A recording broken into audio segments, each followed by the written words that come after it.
They were preparing to embark on the most memorable adventure of their lives, etching their names into human history forever, with mysteries that remained unexplained for centuries.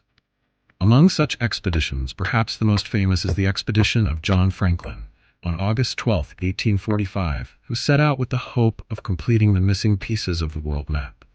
The expedition, with over 140 people, disappeared without a trace.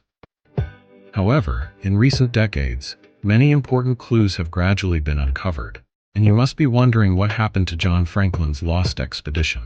It took nearly 150 years, along with hundreds of incredibly difficult search efforts, before a partial explanation of what truly happened emerged. First, everyone knows that even in the summer, most of the sea routes in the Arctic Circle are covered in ice. The drifting ice grew increasingly abundant. This caused them to get stuck between islands.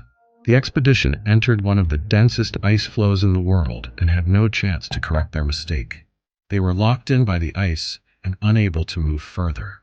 Then on June 11, 1847, the leader of the expedition, John Franklin, suddenly died.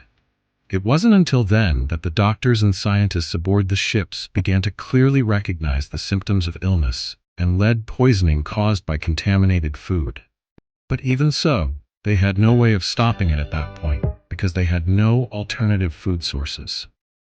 You must understand, no edible plants grow in this Arctic environment. The 105 surviving members under the command of Croatia decided to abandon the ships and walk 240 kilometers in search of survival. But given the current situation, it seems almost everyone had lost hope. Many of them couldn't endure the harshness of the weather, the extreme mental strain, and their physical health was too weakened from the long period of living under such terrible conditions. Today, we still don't know what exactly happened to the rest. The small groups that headed south may never be found.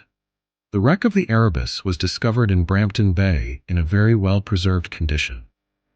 Many new plans for exploration and investigation have been made, but there has been no significant progress so far.